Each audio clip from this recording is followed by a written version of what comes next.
everyone, I'm Rather and Coherent, and this is the 6th scenario of the Dunwich Legacy, Undimensioned and Unseen. Before I start talking about the scenario or my doctorate grades, I want to apologize and talk about all the mistakes I've been making over the course of this campaign. Because there has just been a lot of weird sloppiness going on with basic rule stuff in this campaign that shouldn't be happening. When it comes to stupid mistakes like forgetting to spend a charge on shriveling because I flipped the token for it, go to remove the charge, and then talk a lot about the odds, and I forget when I'm done talking about the odds that I haven't removed the token, I just roll immediately. That's fine. Obviously it's bad and shouldn't be happening, but I can understand what's going on. I'm learning to commentate and play at the same time. Don't hold that against myself too much. But when I get basic rules wrong about the scenario, that really upsets me. That shouldn't be happening. In The House Always Wins, I forgot to pay for gambling, which ultimately didn't matter because of how much money Jacqueline had, but I just misremembered it as a loss of money when you failed to gamble, and didn't actually read the card to see if that's how it worked. It just went off of how my memory went. In the Essex County Express, same thing. The third and fourth agendas remove 2 train cars, not 1. But in my mind, it's just remove 1 train car, so I didn't check to see if the very similar looking text actually said the same thing. Ultimately, I don't think any of the rule mistakes I got wrong really impacted the scenarios that much. I think all the results would have been pretty much the same. Even forgetting to use the conductor in Essex County Express almost certainly doesn't matter. Even not using the conductor at the end of Essex County, while it sucks and is obviously wrong, likely didn't impact the result of the scenario because I was so far ahead.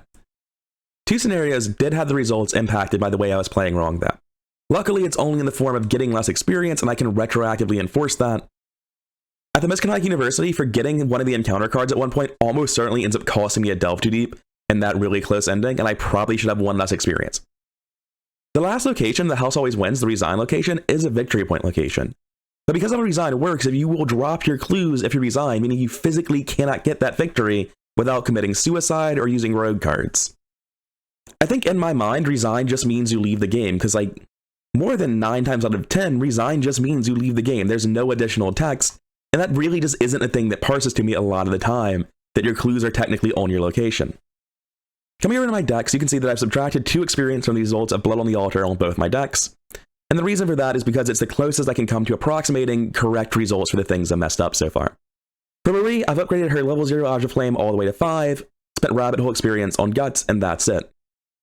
For Jacqueline, it's a very similar upgrade. I get my Azure Flame 0 up to level 2, and I upgraded Clairvoyance to level 5 because right now all she has is 1 Rite of Seeking for clue finding, and that doesn't feel like quite enough.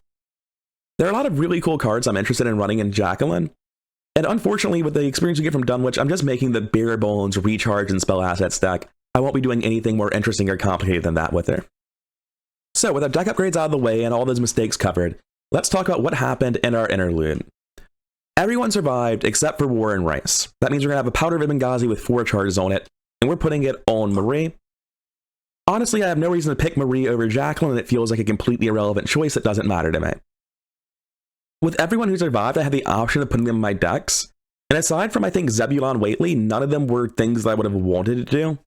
But even Zebulon Waitley, I wasn't interested in adding to my deck. It feels like he's just going to make it less likely for me to hit the cards that I actually want to hit. At the start of the scenario, we're forced to pick whether or not we warn or calm the townsfolk. I've chosen to warn them. I have no recollection of the consequence of this choice. And I've got a new Madness, Injury, or Pact weakness.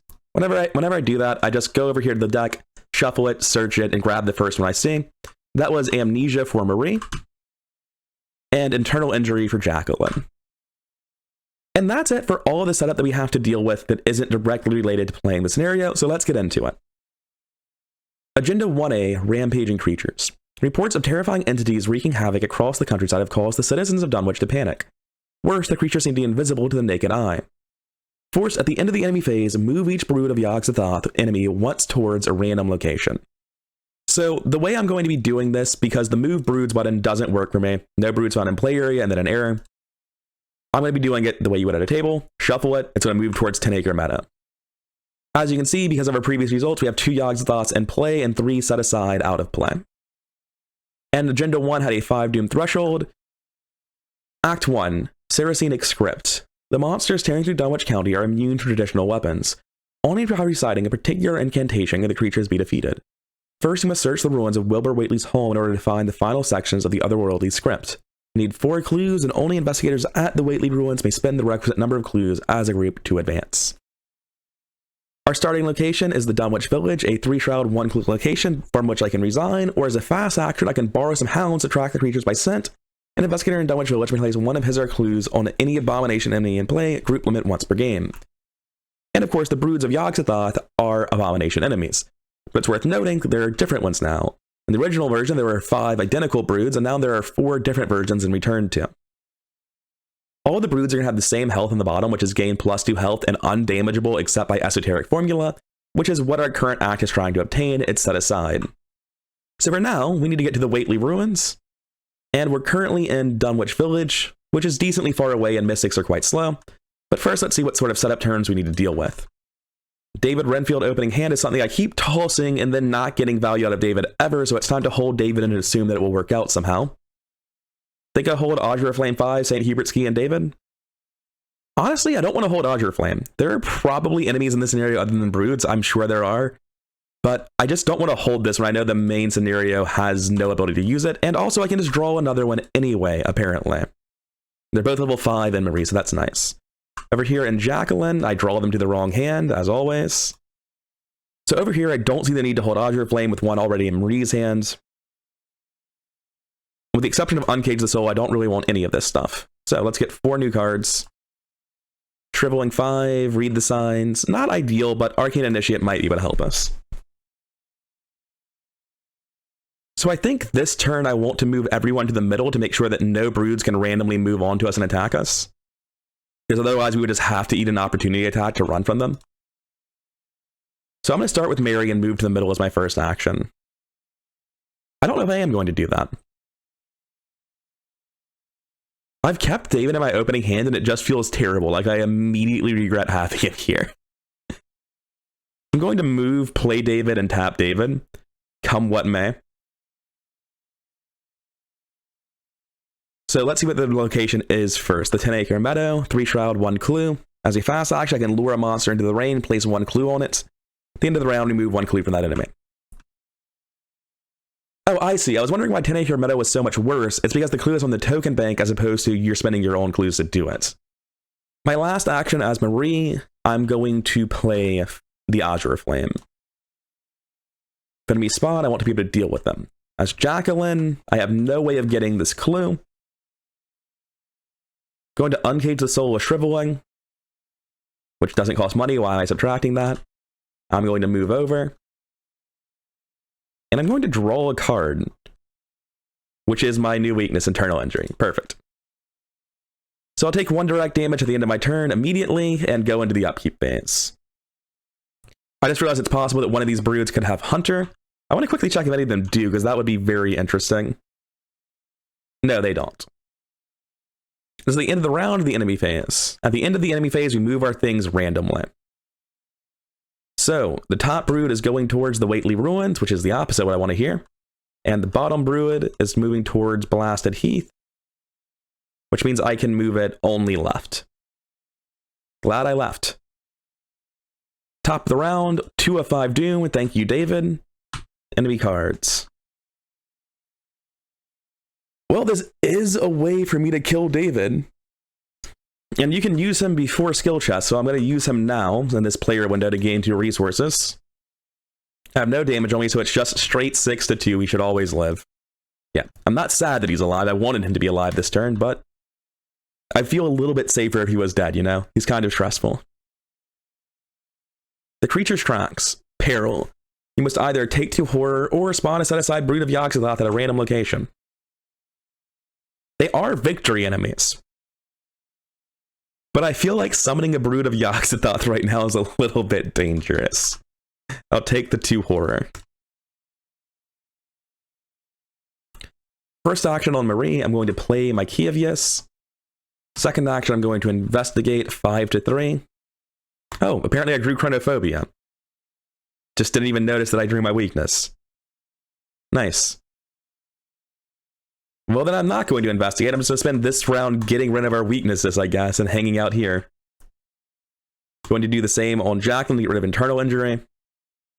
And I'm going to play Clairvoyance, which is a very nice thing to draw. Enemy phase, let's move them randomly. The one in the top right is moving towards Cold Spring Glen, which is bottom, so he has to move down to the Waitley Ruins. That's exactly what I didn't want to say. And the one on the left, moving towards Devil's Hop Yard, which is the top right. So, upkeep phase. I should hold off on tapping David and not progress the agenda. Deny Existence and Jeremiah are both good cards to see, but not specifically what I want right now. And enemy cards. Well, hopefully enemy cards, they're just evil cards right now. Oh shit, I can just choose to kill David. That's incredibly helpful. I didn't even know Idle Hands was in our fucking encounter deck. I need to look at what else is in this treachery set. It just feels really weird to me. Like, flavor-wise, I don't know what Idle Hands is with regards to its encounter set, but that's a question for another time. Oh, hey, it's this again. Man. Really regretting not taking Deny Existence 5 over here on Jacqueline. I doubt I'm taking an individual hit that's more impactful than that's 2 horror, so I'm going to take the damage and deny it. What I want to do on Marie is take 2 actions, probably Jeremiah Kirby, investigate, and then move into the Brood of Yogg-Sothoth's location to kill David. That sounds great to me, actually. I'm going to play Jeremiah Kirby. I don't have that kind of money. Also, I don't need to do that because I have Idle Hands. First things first, let's tap David and get the money. So for my first real action, I'm going to play Jeremiah Kirby. I'm going to declare even. We get the other David Renfield and the other St. Hubert's game. That's acceptable. I'm going to investigate at 6-3. +1, so that is a pass. I will take the clue. I'm not sure what to do with the free action that I'm getting from Idle Hands, is the unfortunate thing here. Okay, I think I just play the other David with my free action and don't use him for a little bit. I do take 2 damage to trigger Idle Hands to get rid of David, giving me an action back. And I'm going to play the new David with that action and walk into the Waitley Ruins, knowing I'll have to take some damage for it, but it should be worthwhile. 3 Shroud, 4 Clues. Each investigator gets -1 head. Well, that's no fun for my team. And the lightning bolt here lets me place up to 3 of my clues on an enemy at my location. The damage is going to suck, but it'll be fine. I don't know if I can take that damage on Jacqueline, though, since it's the one that deals horror, and Jacqueline's sort of not doing great on that front. I probably can. I can just play the Arcane Initiate and let her die immediately. I'll do that. First action, Arcane Initiate. Immediately draw from the top 3. Deny Existence is great. Should I have taken that ward instead? Thinking about this a little bit more, comparing it to Ward of Protection. I think I'm a bit too afraid of dying right now, and I have to take the deny. I would like to take the ward, though. I think I draw a card before moving in. Guts level 2 is fantastic to see, and I move in. Enemy phase, I get attacked for 1-2 on both these characters. Put the 1 damage on David and the 2 horror on Marine. Over here, I put all of it on Arcane Initiate. Upkeep phase. Rite of Seeking, I've already got a high-level clue finding spell. No, Clairvoyance is actually not the best one, so Rite of Seeking has some relevance. Top of the round, 3 Doom and evil cards. We don't have any Doom in play, that's great to see. We have a Whippoorwill just hanging out with us. What am I doing? Getting ahead of myself. Let's actually move these guys. Cold Spring Glen for the first one. I've been moving this one first each time. I didn't specify this time. I need to remember to do that. Cold Spring Glen means it goes all the way down to the bottom. They're just switching places at this point. Waitley Ruins. All right, I think they've just actually fully switched places then. They're just running laps around the map. It's very silly. So between the Whippoorwill and this location, we have -2 to our head. What's our other card? Idle Hands for Jacqueline. So Jacqueline's going to use this immediately and take the 2 damage. I don't feel like I have an alternative. So I have 1 extra action this turn. I could just investigate twice with Rite of Seeking. My base value is 7, so I'm still investigating at 5-3. Or sorry, Clairvoyance, rather. And I am Jacqueline, like... You can tell I've been playing a different campaign because I didn't use Jacqueline's ability to cheat with Marie. I just forgot Jacqueline's ability entirely up until now. So with my free action from Idle Hands, my first test, I'm going to use Clairvoyance. I'm going to make Guts level 3 to it, or Guts level 2 rather, to test at 5, 7, 8 -2 is 6-3. Honestly, that's not great. I'm going to take it, though. I don't feel like I can afford to commit stuff to it. -2, I'm only going to draw 1 card from my Guts, but I do get the 2 clues. And that was the idle hands action. I didn't need to flip anything. I'm going to play Holy Rosary as my next action for 2 resources, then investigate with another charge of Clairvoyance, and use Jacqueline's ability this time, so I'm up 3 and I'm drawing 3 tokens. -1 is no problem. I take the -1, and I take the other 2 clues. And 4 clues is the number we need to advance, so let's advance the act immediately, provided we can. Because Armitage survives, we'll be reading the first one. There! Armitage sighs a breath of relief, jotting down the last phrases of the formula. I've translated the last of it. He shudders as he hands you the script, the words conjuring forth memories of his battle with the creature. I hope this is the last time I'll have to read it, he admits. But if we do nothing, the end result will be much, much worse. And we each get 1 set-aside esoteric formula. The esoteric formulas let us fight the broods. It gives us the ability to fight using head instead of fist. For each clue on the enemy, we'll get +2. We can only use it on abomination enemies. Both of these have pretty manageable health values. I think for Jacqueline's last action, I'm going to move her back into the middle. Wait, no, I don't care if they come to me anymore. That's not a problem. Getting back to the act, though. Act 2, they must be destroyed. With the formula in hand, you finally have the means to destroy the creatures wreaking havoc in Dunwich, but only if you can survive long enough. Objective, defeat as many Brood of Yogg-Sothoth enemies as you can. If there are no copies of Brood of Yogg-Sothoth in play or set aside, advance. So we're going to have to kill 5 of them, which will actually be really, really easy for us, I think. Jacqueline's last action isn't particularly useful.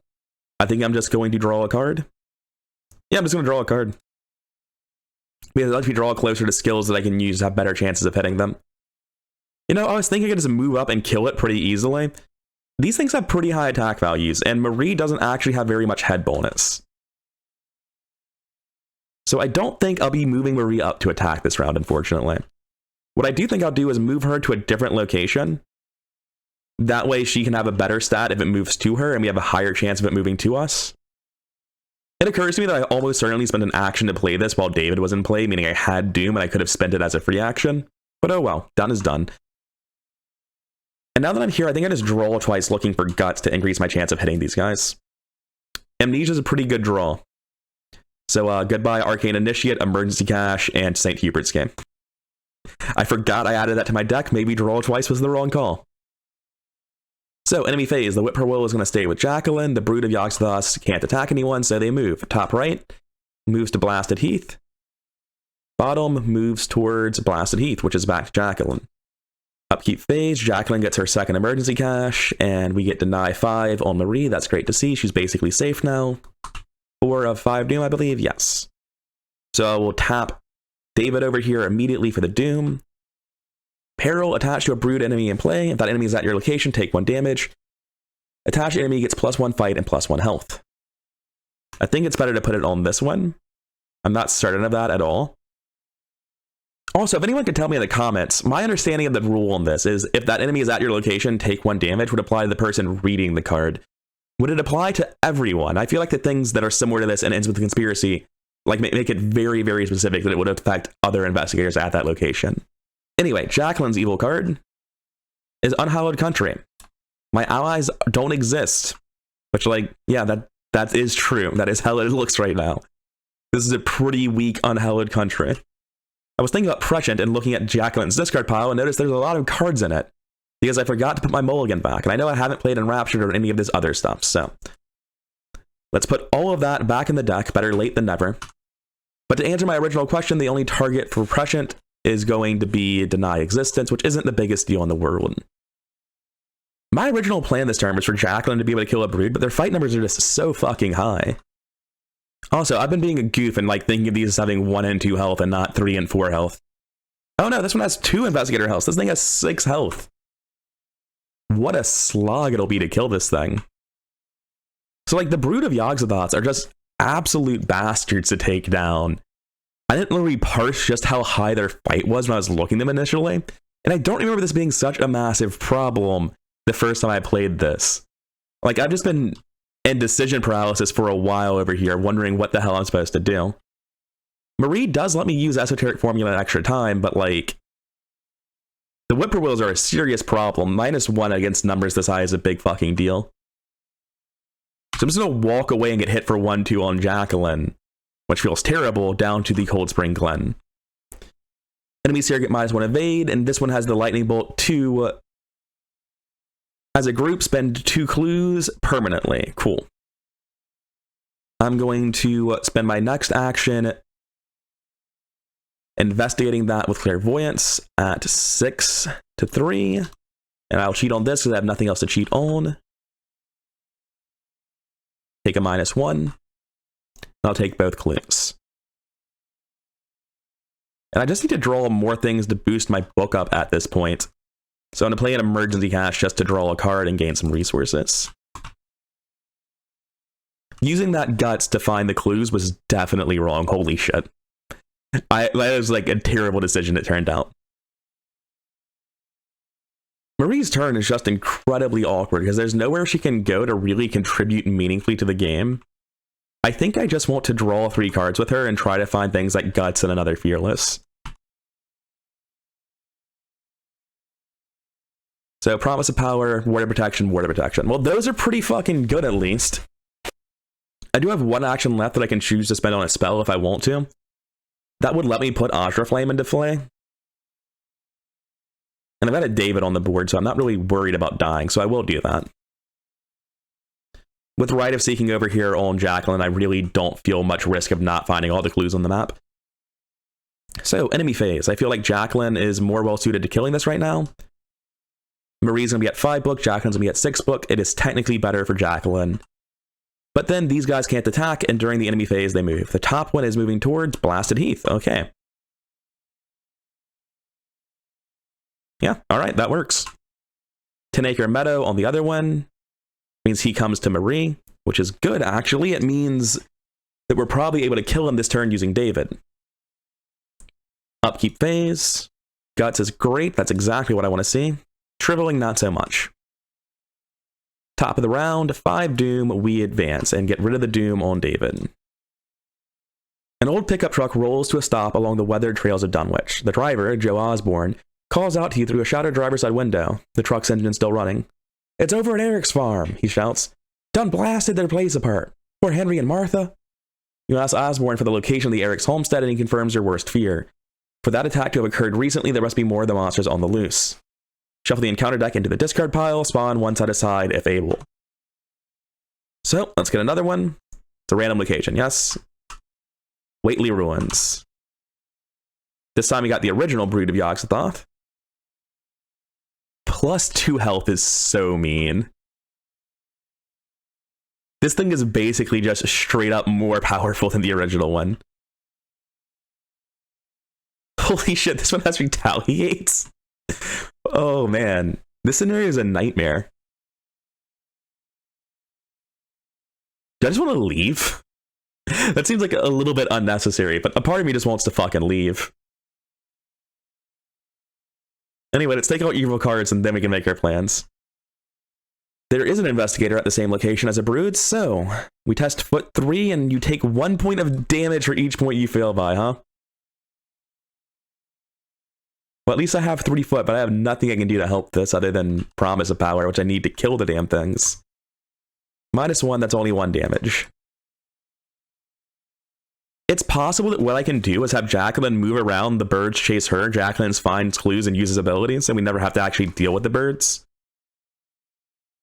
So I'm going to use Marie's turn first. Jacqueline's going to take the lightning bolt action to spend these 2 clues and put them on this brood. Before I get too far into my turn, let's actually read the new agenda. Agenda 2A, Abiding Its Time. Once in a while, when sweeping up out of Cold Spring Glen would bring a touch of ineffable fodor. Oh, this is just a quit. I stop. I don't care. Same thing, 6 Doom Threshold. We're going to tap David Renfield for 1 Doom, +1 head, and an additional action to use on spells this turn. And we're going to take 4 attacks at 5, 6, 8, 10 to 6, and do our very best to kill this thing. Which we won't, because it has 5 health.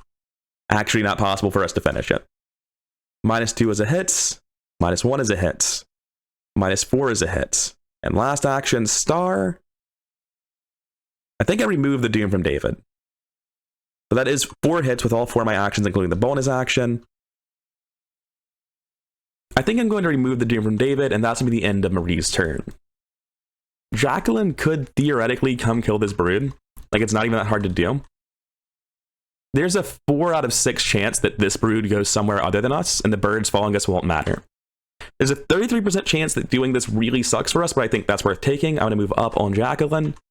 I'm going to attack twice at 5, 6, same number, 10 to 4, or 10 to 6 rather, up 4. Going to cheat on the first one. I'll take a 0 and -1. One of them, at least, is dead. That concludes our rounds. The birds run up. And now we look at the movement of the broods of Yogg-Sothoth. Top is... I keep not declaring. Generally, I'm talking about the top one if I just roll it without thinking because it's obvious to me, but that's not true at all. Anyway, the top one goes to the Devil's Hop Yard. I really wish that was the bottom one. Blasted Heath. They're both up here. Awesome. Okay. I was really worried it would come left because these birds make it a nightmare that I can't deal with. That brings us to upkeep phase, which means Prescient is nice. I just want skills to help. Promise of Power is great. And top of the round. 1 doom on the agenda, and then we take our evil cards. This is the point in Undimensioned and Unseen where I stopped recording for the day. You can see I wrote evil cards on the board when I ran out of time to remind myself of what I was doing.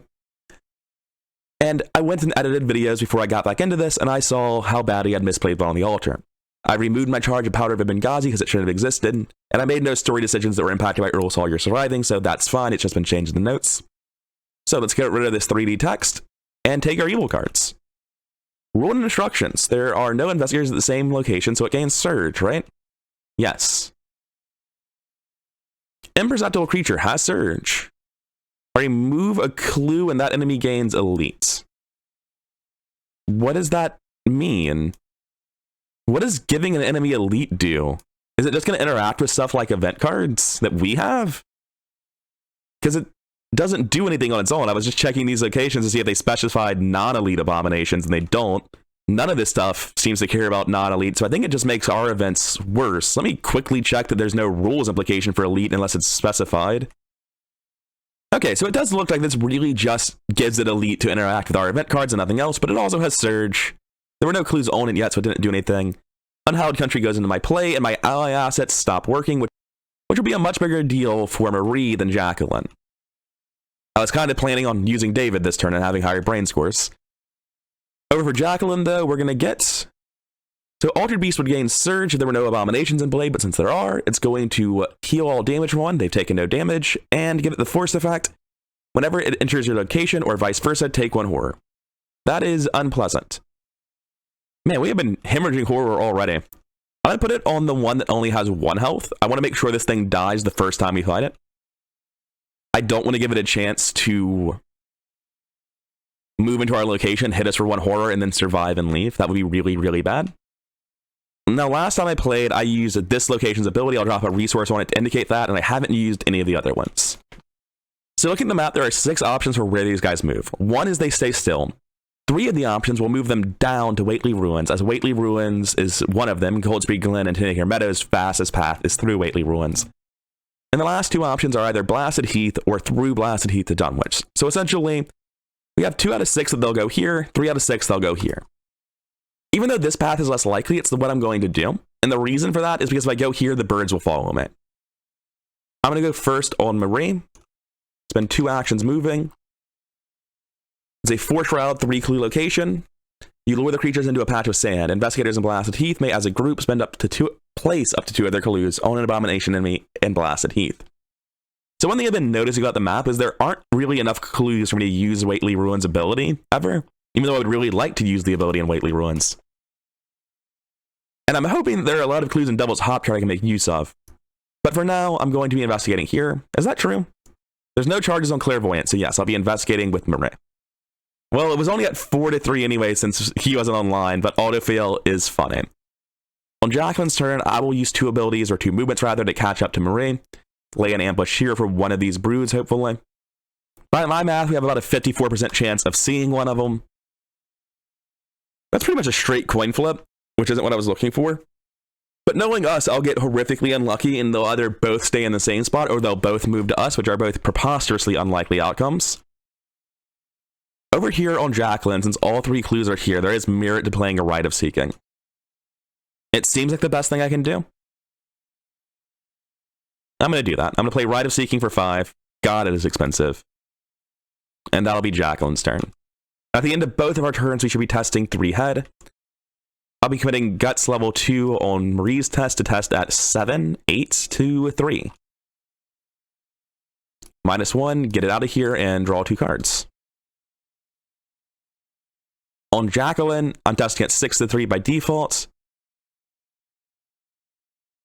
I obviously should have moved Jacqueline up first, I now realize, because she could have had the cheating charge to help Marie. Out of curiosity, am I punished for that? No, I'd failed anyway. I've got a deny in my graveyard, which I would kind of like to get back. And I pass on -1, -2, -3. I'm going to use Prescient and declare odd, trying to get my deny existence back. -3 is something I can take and do that. I take the -3, I get this out of here, and I take my deny existence back. That makes me feel a bit safer on Jacqueline, who's at a frankly unhappy health threshold. They both are, but Jacqueline's worse off at the moment. After this video, I'm going to try to switch to counting down on my health tokens. Start at 6, 8 and go down is what I mean. And the only reason I want to do that is so that St. Hubert's Key is easy to track. It feels very easy to forget about St. Hubert's Key. And I think the best way to handle that would just be to start counting down, even though it's very unnatural for me. Anyway, that's the end of my turn. Hunter phase, the Whippoorwills fly after us. Or maybe the 10-acre meadow flies after us. Who knows who's really flying? It's getting very Eldritch up in here. It's time for the Broods to move. The one I'm afraid of is the red one, so I'm going to move him first. He goes to 10-acre meadow. He's going down. The other one is going to Cold Spring Glen. They both went down. That's not actually good for us, but it's not the worst thing either. It means we can take another chance next turn, and it'll be the exact same odds as last turn. I need these guys arranged separately. Like, their icons are just overlapping too much. I believe this is how they were originally split up. That brings us to the upkeep phase. I believe I'll have to discard over here. Calling in favors can be used to get more soak, but what I need is horror soak, and none of these allies have any. Milan and Arcane Initiate help with that, though. I definitely don't need a second Gyromai Kirby. I'm sure of that, even if calling in favors might not be the most useful thing. Over here, I have to discard something I would like to keep enraptured. Is there anything in my deck that I would need to play? Arbiter of Fates, and that's it. So I don't think I need the money for this emergency cash ever. And my dead actions are probably better spent just drawing a card than holding emergency cash. All of these are somewhat useful to me. I think I'm good with those discards. Top of the round, 2 of 6 Doom, and Evil cards. Eager for Death, we're testing at 3 head. If I fail, I take 2 Horror. I'm up 2 by default.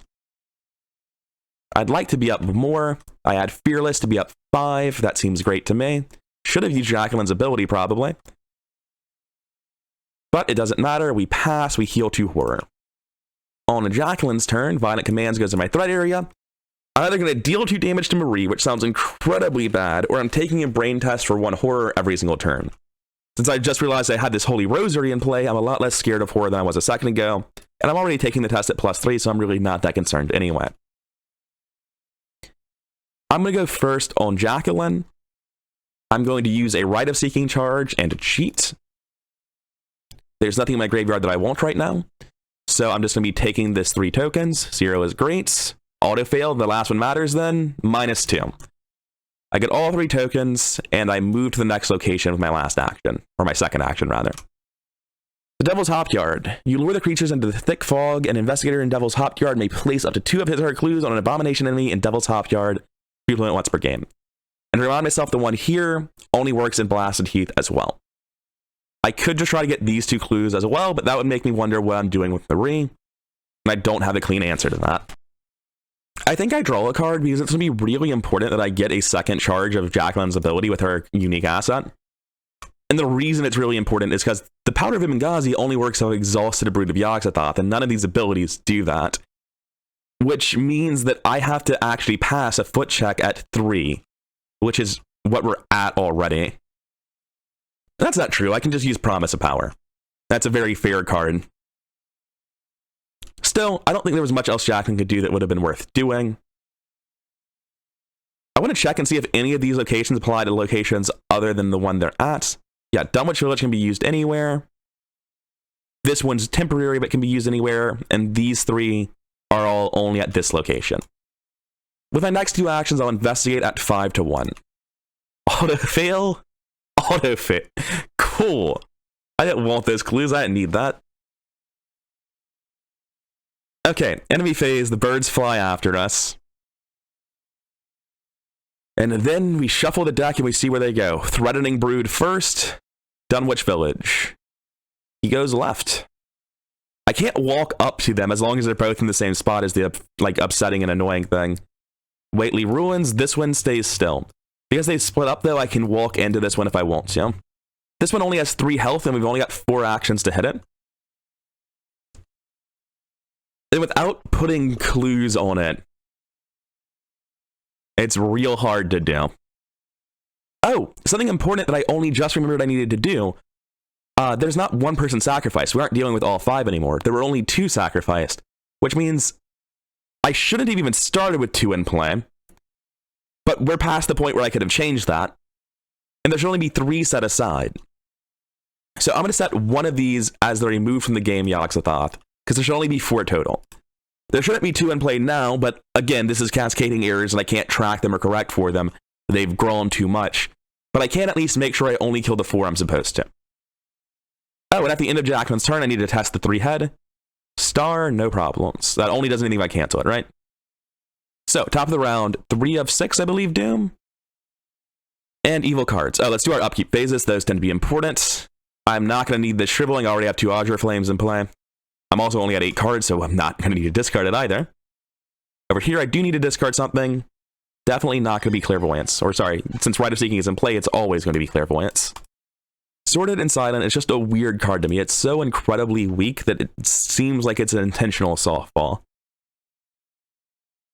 Over here, we have to give another Brood copy of this. It really doesn't seem to do anything. I don't think any of my cards care about elite versus non-elite, so I'm fine with that. The Surge is unfortunate, though. What are we getting to replace it? This is a really nasty treachery for Jacqueline, since I have 3 clues on me and a bad book score. I really want to hold the ability to cheat for attacking the Brood of Yogg-Sothoth, but I don't think I can. I'm going to commit calling in favors of this because it seems frankly fairly irrelevant. And Enraptured to test at 5 to 3 and to cheat. Glad I cheated since I got that -3. I take the 0. This leaves. I get a charge. I'll place it on Rite of Seeking. There's no way I need it for Rite of Seeking, though. I guess I place it on Shriveling because I know there are some enemies in the Mythos deck. I'm just not seeing them. I'm going to move after them and start trying to kill them. I'm going to take my first action as Marie to go down. Then I'm going to engage it, or not engage it, evade it, the other E word, with Promise of Power at 7 to 3. And I can't cheat for this because Jacqueline wasn't going to be here anyway. -2, that's fine. This one's evaded, and I use the Powder of Benghazi. I'm going to double check one last time that it doesn't specify non-elite because it feels like there's something that should, and it's not just player cards, but it really does seem to be just player cards. By putting 1 clue on this guy, he's basically a 4-fight enemy now. I'm going to tap David for extra actions. Marie is now a 4, 5, 6 head Mystic, so I'm up 2 by default. And I get to attack twice. So there's only 1 -3 that this affects if I commit something like Shriveling to it. I'm going to go ahead and choose not to commit Shriveling because of that and just attack straight. Star. I could remove the Doom from David, but then I would lose the head bonus. I could place more Doom on David, but then I'd regress the agenda. So I'm just going to do nothing with that. And I'm going to attack again at 6 to 4. Star again. I guess that balances out repeated auto fails. Something the Playing Board Games channel does is they have little counters. Or at least when Justin's playing solo games, they have little counters for auto fails and successes. I think I'm going to start using those once I feel comfortable that I'm playing the game well. Right now, I'm making way too many sloppy mistakes, so I want to add something to it now. Anyway, with 2 successful hits, this one is taking 2 damage. I believe it has 3 health. Yes. Jacqueline's going to come down as well as her first action. She's going to use her esoteric formula, attacking at 5, 6 to 4, same numbers, +2. Skull is -2. Get him out of here. He's no longer imperceptible. He's just dead. At Jacqueline's last action, like I was talking about earlier, I might just draw for her ability. Augur of Fates, I believe it's called. I can't play Arcane Initiate, that would progress the Doom, so I'm going to draw. I'm self-destructive now. Not ideal. So, enemy phase. The birds attempt to follow us, as always. We shuffle the deck. It goes to Blasted Heath. Currently, Jacqueline deals 1 damage to herself anytime she does anything. This guy has 3 health. Oh, I've been thinking that Blasted Heath was equidistant. It's not. I can only go left anyway. So this guy's going to move over here. Upkeep phase. We get Baron fucking Samedi. I'm glad he didn't come to us. Baron Samedi would cause Jacqueline to take 2 damage anytime anything happens. Read the signs on Jacqueline is largely irrelevant, but I don't have to discard just yet. Top of the round, 4, 5 of 6 Doom, no additional Doom beyond David, and evil cards. Hey, I knew there were enemies in here somewhere. 5 Fist, 4 health, huh? That is a serious enemy. Prey lowest book, but it won't matter. It's going to be engaged with me. Oh, it gets -3 fight when I use spells. This thing is fucked then. Just completely dead. Anyway, for Jacqueline's evil card... Oh, wait a second. I didn't test violent commands. Let me do that real quick. Skull is -1. We're good. Idle Hands gives me the ability to take 1 horror at the end of every turn or take 2 damage now. Wow, both of those killed me. So I'm probably going to have to deny the physical damage from that. Don't really have a choice in the matter. This brings us to our turns, though. We need to keep moving after this thing. For Jacqueline, I think her turn's fairly straightforward. I'm going to discard Idle Hands by taking 2 damage, and I will deny existence it. It was just an effect of the card, not a call, so I'm allowed to do that. I get a bonus action, which I will use to play an Arcane Initiate, because the Doom's about to progress anyway. Then I will spend 2 actions getting rid of Self-Destructive, and 1 action moving after the Brood. This leaves us with a pretty good chance of being able to engage it next turn, provided nothing bad happens again. Now we test the violent commands. I should have went second on Jacqueline. Now there's a much higher chance of me dealing damage to Marie. I guess it's not a big deal, but it's very clearly bad.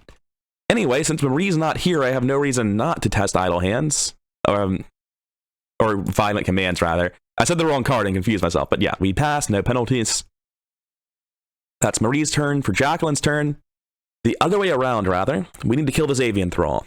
So we're going to take 2 charges off of our Azure Flames to do it, at least. So 2 actions. We're not committing anything. We're already attacking at 5.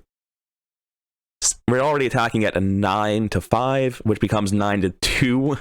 There's just no reason to commit anything to this ever. Star is unfortunate. We could, if we hadn't played Arcane Initiate, make use of that on David.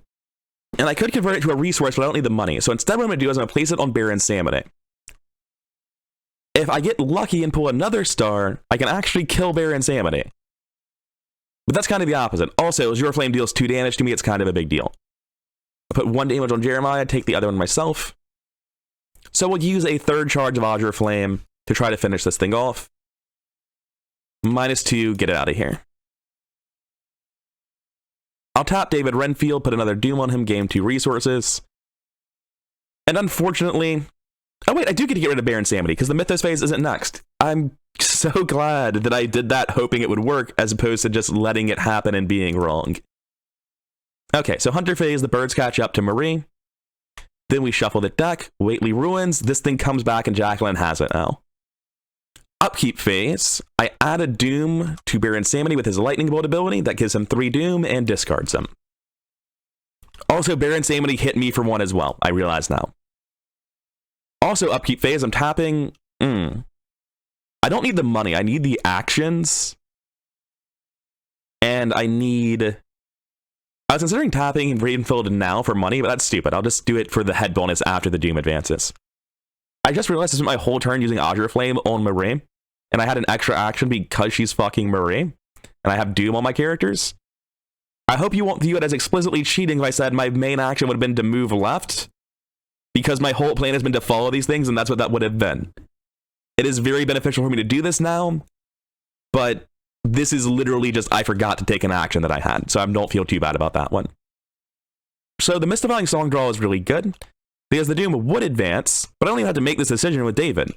I can tap him, gain the money, and then use that money to play Mystifying Song, and the Doom doesn't advance. It does go up, but it doesn't do anything. The agenda doesn't take over. We do still draw our encounter cards, though. Another avian thrall is unfortunate. They're already at my location, so that just surges into the next one without doing anything. I'm going to spawn it at a random location because it's probably not our location. Cold Spring Glen. The last brood is now in play. It is... Oh, it has a 5 fight. So it just moves a lot more than the other ones, but the fact that it's easier to kill is kind of a huge deal. This one seems relatively soft, and I'm happy to see it. What's the one I removed out of curiosity? It's a pretty gross one. 6 fight, and it has a test to make you take horror. That wouldn't affect my team very much, but could easily be a huge deal. So first action of the turn, I'm going to use Promise of Power, put a curse in the bag, which I evidently didn't do last time. And then I am going to evade this thing at 7-1. What am I talking about? I'm just reading its numbers. And then I'm going to evade this thing at 7-3. Do I cheat with Jacqueline? I have to pull like auto fail and then 2 numbers that are higher than a -2 for it to fail. And this is really important because it's very hard for us to hit something with 7, I believe 8 from one of its events.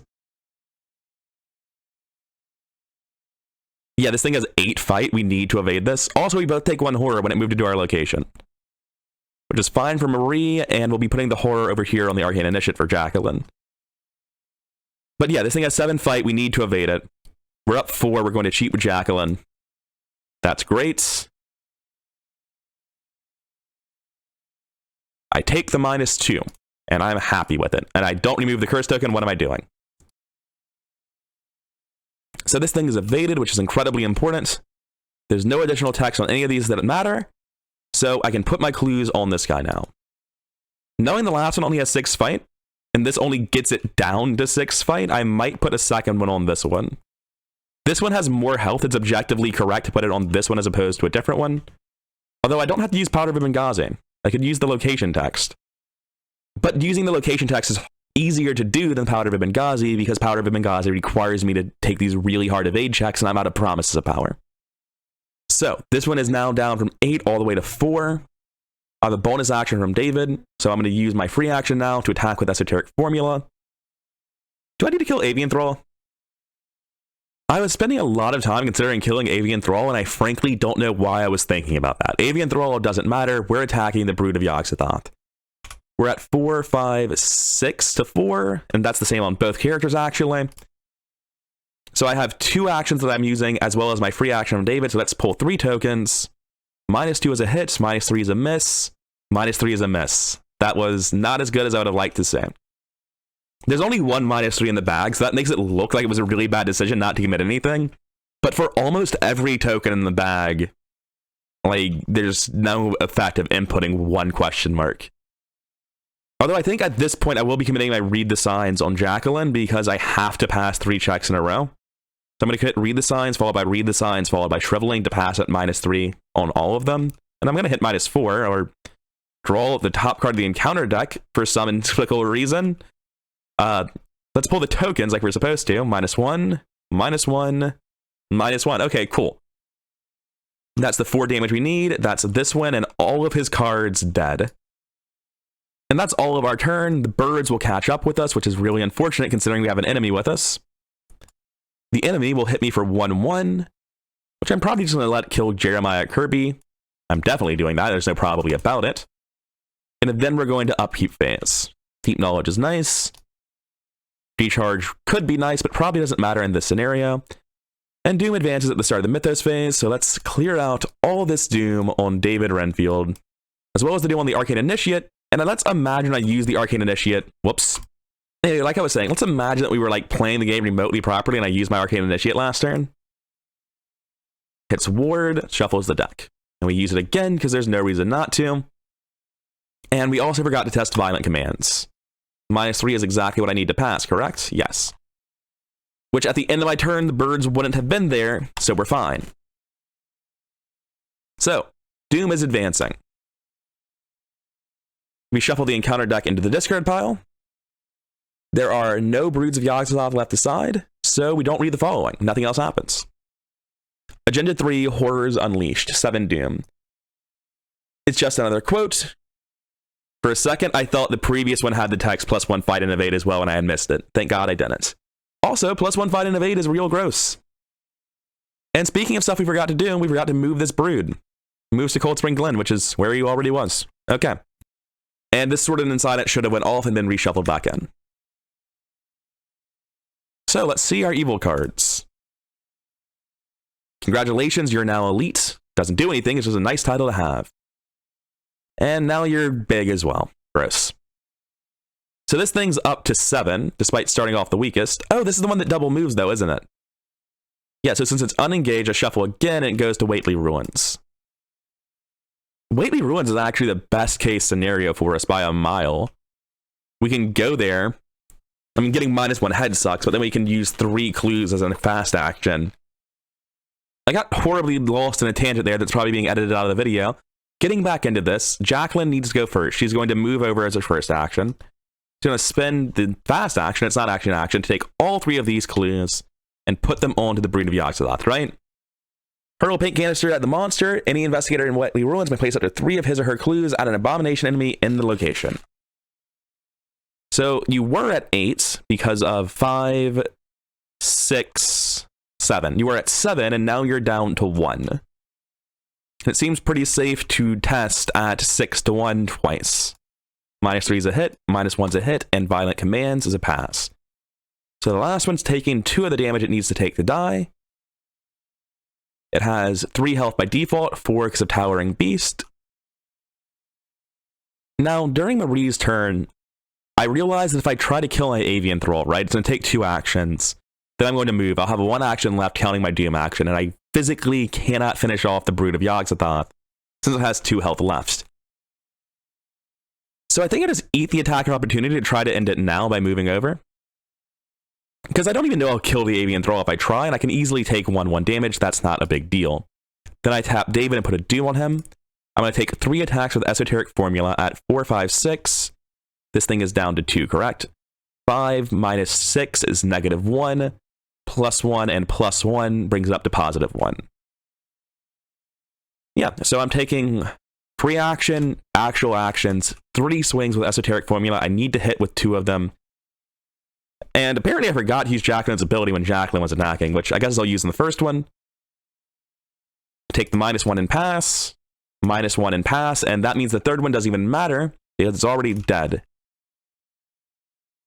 That is 5 of its 4 health. They're all done. There are no broods left, so we advance. As you complete the incantation, the foul creature cries out with a raucous, inhuman voice. It rumbles and cracks, the syllables of its croaking far from English. As its cry plays out, the creature shrinks upon itself, and then with little warning, it's gone. All that remains is a foul stench and a repulsive mark that mars the vegetation where the beast once stood. R2. So, we record that no brood escaped into the wild. We removed the powders of Benghazi, and we gained Victory X, which is 4. I believe none of these locations have any. Alright, let's talk about this scenario for a hot second. Usually I have a lot of positive things to say about a scenario, even if I dislike it, and a lot of the time I don't dislike scenarios at all, I just think they were unmemorable if I have problems with them. Undimensioned and Unseen is bad. First of all, killing these dudes just takes forever, and if you have a bad party composition, it can be impossibly hard to do. Like, you can just make a team that doesn't have high head, and you can't use Esoteric Formula then, so you just fucked. Because there's not enough clues on the map to actually use all the abilities effectively. Next, because the broods are moving around randomly because you're shuffling this deck, it's incredibly hard to plan. There were a lot of times I was like, there's a 2 out of 6 chance one of them comes to Blasted Heath, so I'll go there because that's the way I get away from the birds and maximizes my chance of fighting them. But that also minimizes my chance of fighting 2 at once, which would be really bad. There's just so much randomness to the way they move, which would be less of a big deal if you didn't need them at specific locations for your plans to work. I'm really surprised that Return to didn't rapidly change the layout of the map to give you access to more clues and more ways to affect broods that weren't at your location. Because that's a big part of why the random movement is so frustrating. Like, the additional broods of Yogg-Sothoth help. When you're just killing 5 copies of this one, it feels incredibly tedious, so at least these are different. But, not meaningfully. It's just a really long, slow, random scenario where bad team comps don't stand any chance of playing it. I don't even mean bad team comps. You can build really great teams where no one has more than 3 head. Undimensioned and Unseen, sad as I am to say it, is just sort of unambiguously bad. I feel like as a person, I have a really high tolerance for this sort of randomness. And it's partly because I played so much Hearthstone competitively. And I was good at Hearthstone. I could get to Legend. Whenever I pushed hard, I could get to the top 100.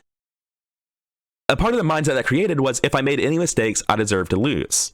Because it allowed me to focus on what I was doing wrong and not the randomness of the game. And a lot of the time, the randomness of the game was actually a mistake you can make. There were clearly better and worse lines based on random opportunities. That's what I'm talking about when I'm like evaluating the chances of them moving to either of these locations from Devil's Hop Yard. And then what if two come to the same location? What's my plan? Which one is more likely to work in my favor as opposed to being a trap? There are decision points here. But that doesn't mean it's fun or engaging. Just like in Hearthstone, I might know what the best line is to play with a Knife Juggler. But I don't like Knife Juggler. I don't like that he's in the game. And that's very much how I feel about the randomness here. There are decisions to be made, but they aren't fun. You aren't in control. You're just waiting to be told you're allowed to do the thing. And then there's even more randomness, right? I was trying to optimize it by letting them walk into my location. But that leaves me vulnerable to something else. What if I just pulled Avian Thrall, and they came to my location? That would have been a disaster, right? There's just too much randomness here. There's way too much randomness here, and you're doing the same thing over and over again. Like, we're still doing the same thing over and over. Reskinning them doesn't change that. We're just randomly regressing the same thing over and over again. It's no fun. I don't like it. And scenarios like this one are a big part of why I think Dunwich is the weakest campaign in the game.